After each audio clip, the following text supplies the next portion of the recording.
Hey Tenno, welcome to my channel.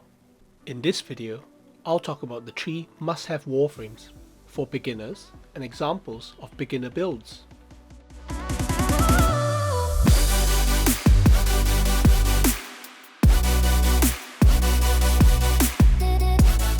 A warframe good for beginners needs to fit a few criteria. The warframes need to be easy to get. Beginner warframes need to be available easily for new players and not locked behind endgame quests. Second, it needs to be easy to mod. Warframe's power scale is built on mods, and every frame can be powerful with the right mods. Beginner frames, in my mind, need to come online quickly using easily obtained mods. Thirdly, the frame and its abilities need to be able to help new players progress in the star chart. I am going to be recommending these frames that, in my personal opinion, fit these criteria. Charging into number 1, it is Rhino. Arguably, the frame that is almost everyone's second frame. Rhino isn't a very flashy frame. Rhino does 2 very distinct things well. He can tank and he can buff you and your team's damage. He doesn't get kills with his abilities and instead needs weapons, so he becomes a very tanky weapons platform. If your playstyle uses a lot of weapons and diving into combat, face tanking the damage, Rhino is for you. Now, where to find Rhino? Rhino is one of the earliest farm, his blueprints found on Forza after beating the Jackal. Forza is on Venus and is the second planet to be unlocked. Resources to make Rhino can be found in the early planets, although plastids, one of the resources, can only be found as early as Phobos, which is the 5th planet you will unlock. Now it's time to talk about abilities. Before jumping into his signature abilities, let's get his other abilities, 1 and 4, out of the way before talking about his main signature abilities. Rhino's 1 is a charge. Rhino charges forward. Yeah, that's it. His 4 is an AoE stomp in a circle around Rhino that suspends enemies in the air, which is great if you can't get headshots like me. Now we go on to his signature ability, Iron Skin. Rhino's 2 works by providing another layer of protection on top of his health, his shields and his armor, called Overguard. Before we talk more about Iron Skin, we need to understand Overguard to know why Rhino is so powerful. Overguard is like another health bar with added advantages. While you have Overguard active, you cannot be knocked down. In a game with high mobility, getting knocked down is fatal, not to mention annoying. You are also immune to status effects with Overguard, so you'll be protected even when you're running headfirst into Eximus units. The third best thing with Overguard is that when it is depleted, you have 0.5 seconds interval where you are invulnerable. It sounds short, but that time stops you from being one-shotted. It gives you time to use an ability to get Overguard again or just straight up kill the enemy. If I haven't convinced you Overguard is good, I'm not sure what else I could say. Going back to Iron Skin, the ability scales with 2 things, Rhino's armor and ability strength. So the higher the armor and ability strength, the higher the amount of Iron Skin you get. Not only that, when you use the ability, there's a 3-second window where you are invulnerable. Any damage you receive that time turns into more Overguard. So don't Iron Skin in the corner, use the ability right in the heat of combat, try to absorb as much damage to get higher Iron Skin Overguard. The Overguard doesn't have a time limit, so duration isn't going to help. So recap, for Iron Skin, you need high armor, high strength and enemy damage. Rhino's other signature ability is Roar. This is an AoE buff to increase damage, not just for your weapons, but also your allies' weapons and more importantly, their abilities. Roar is what we call a universal damage buff. It gives multiplicative damage from all sources. Roar really benefits from 2 stats. Strength gives a higher damage boost and duration makes the buff last longer. No point having a powerful buff if it only lasts for a second. Time for the build. First, a disclaimer. These aren't endgame builds. These builds do not have any forma, and I only use an Orokin reactor or potato to double the mod capacity. I ran these builds on a mission with level 80 to 100 enemies, and they are more than capable there. I am also using mods that you can get early in the game. I got two beginner builds here for Rhino. The first is focusing on Iron Skin and trying to be as tanky as possible. In this build, we will be using Ironclad Charge, an augment mod. This increases your armor after each enemy you charge into. So, the more enemies you charge into, the higher the armor. With that extra armor, you get even more Overguard. To finish up the build, we have Steel Fiber and Vitality, one for health and one for more armor.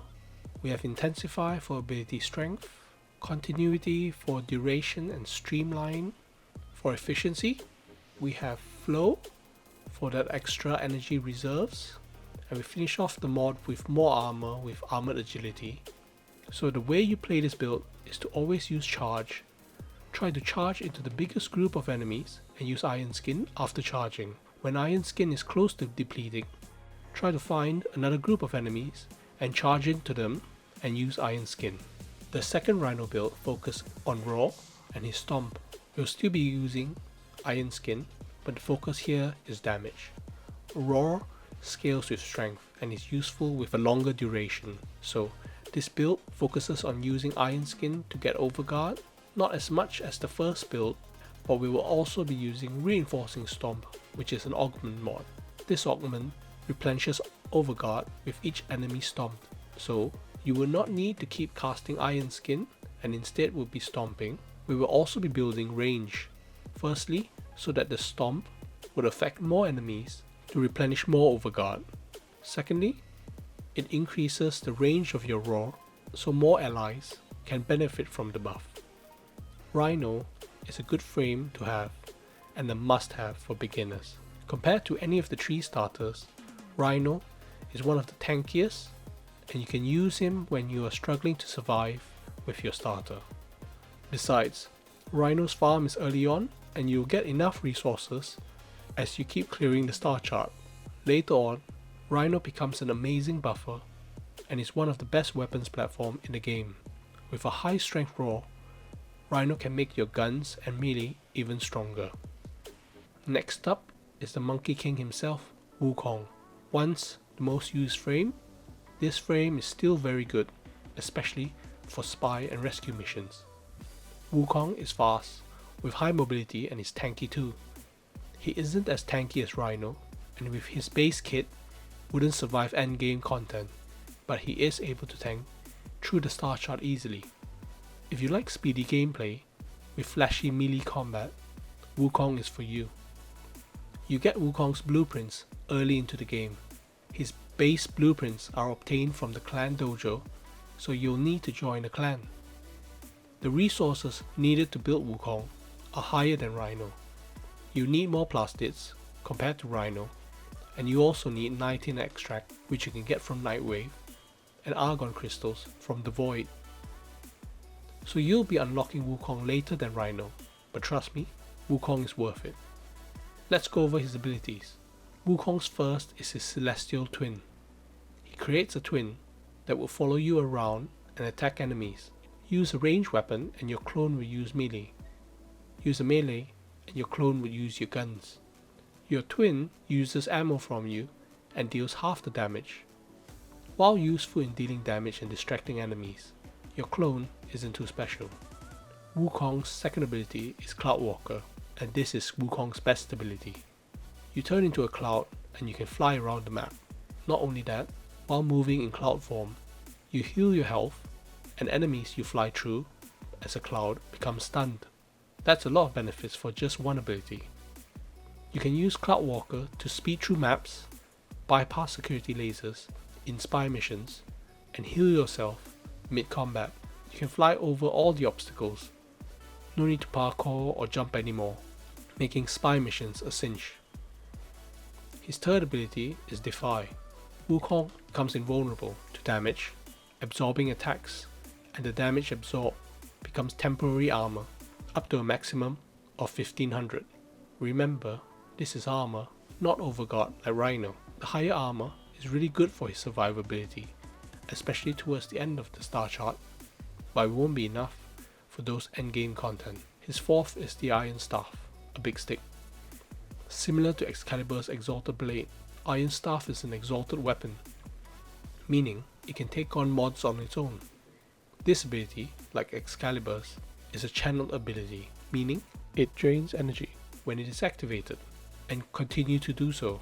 His staff isn't bad per se, and with early game mods can keep up with the rest of the star chart. His staff does tend to struggle towards the endgame however. I didn't talk about Rhino's passive, since it was hardly useful, but Wukong is the opposite. His passive gives him 3 lives. When Wukong receives fatal damage, his passive triggers, and he gets a bonus, either invisibility or more loot or more damage, etc. You can use Defy at this time to gain armor and become harder to kill. Let's dive into the build. Famously, or rather infamously, Wukong can be built for AFK. Summon your clone and let the clone do the job. We won't be talking about that build, we will instead be focusing on Cloudwalker. The main role of Wukong in your arsenal is to trivialize spy and rescue missions. Instead of bullet jumping, falling and failing, Wukong would fly over spy puzzles, bypass the lasers, the cameras, the warden without alerting any enemies.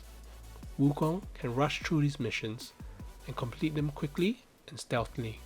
In terms of stats, we will want a high duration for Cloudwalker because 1. To cover more distance, 2. To make sure we can get to the end of the puzzles before coming out of cloud form. We want efficiency so we can spam Cloudwalker more.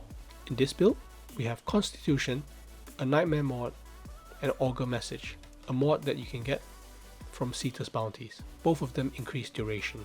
Having both of them is ideal for more duration, but if you can't farm both, you can replace either with Flow for more reserve energy. We will round out the build with Vitality and Steel Fiber for health and armor. A mod that is important for energy regeneration is Hunter Adrenaline. This mod can be found from doing ghoul bounties on Cetus.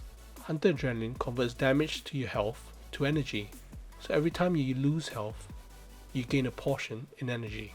This doesn't work with Overguard, and that's why we didn't use it for Rhino. What's better is that Hunter Adrenaline can give energy to channeled abilities. So when you are using Wukong's staff, it is unlimited as long as Wukong is receiving damage. And if you're worried about him dying, don't worry. He can use Cloudwalker to heal back the damage, and if you had an accident and forgot to use it, don't worry, he's got 3 extra lives. His staff isn't special. We are going to build it like many other melee weapons. We would have Reach for range, Fury for speed, Organ Shatter and True Steel for crit, and Pressure Point for damage. I build it for viral and heat, so Cold and Toxin combines for viral and an extra heat mod. Vicious Frost is a 60-60 mod, which means it gives less elemental damage but increased status chance. It is okay if you don't have this mod, you can use North Wind instead. Wukong is a definite must-have for beginners. He is tanky with his Defy, and with his 3 lives, it won't be so punishing if you had a misplay or an accident. The Mischievous Monkey King is a fun mobile warframe that makes spy and rescue missions easy. Wukong is still great even in endgame spy missions, so keep an eye out for Wukong. The last warframe I want to recommend is the melee Red Crit King himself, Kullevo. When I said this is a must-have for beginners, I was lying. Kullevo is a must-have for everyone. This DPS machine can do one thing and one thing well: crit damage. He doesn't have any shields, but Kullevo isn't a glass cannon. He has high health and armor, so he can tank hits. His abilities help keep him alive. Kullevo can grab any weapon and with basic mods deal incredible amounts of damage and clear rooms easily. If you like to DPS and big red numbers, Kullevo is for you. Kullevo has the longest farming time of the 3 frames here, but he can be obtained much earlier in the game. After Vor's Prize, complete the quest to Viri's Paradox. He can be farmed from Duviri, and all the components needed to build him are from Duviri. His farm might be the longest in terms of real time, but it's also available the earliest. Kullevo's kit works really well together. He focuses on melee attacks and building combo. His passive helps increase damage and speed of heavy attacks. This is a great quality of life passive because Kullevo does a lot of heavy attacks. Kullevo's one is Raffle Advance. When you hold the ability, you can choose where to teleport. If you tap the ability facing an enemy, Kullevo would teleport to that enemy and use a heavy attack with his melee weapon. That attack would have additional crit chance, and for a short time after, all of Kullevo's melee attacks have the additional crit chance too.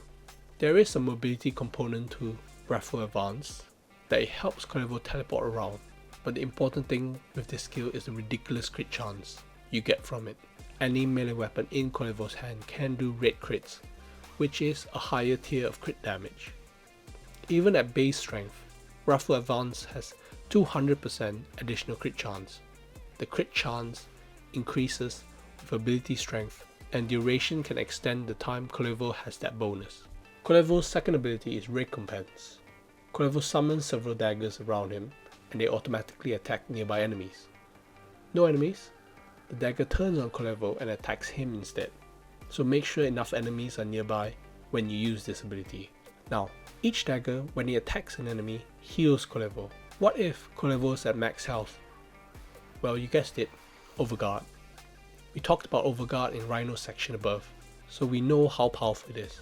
He can stack Overguard to a max, and that max can increase with ability strength. So, as long as Kullevo has energy, he can keep using Recompense and maintain Overguard. Needless to say, Recompense is such a good ability, and it is what makes Kullevo so tanky. His tree is Collective Curse. Curse for short. A signature ability for Kullevo, Curse turns Kullevo from a red crit monster to a room clearing red crit monster. He sends out a wave in front of him, and enemies are binded together. When one of these enemies receive damage, that damage is spread to all the other binded enemies. So you can see how one red crit to just one enemy can spread to all the other enemies in the room. Ability strength determines the amount of damage spread, and range is important to make sure all the enemies are binded together. Kullevo's last ability is Storm of Oko.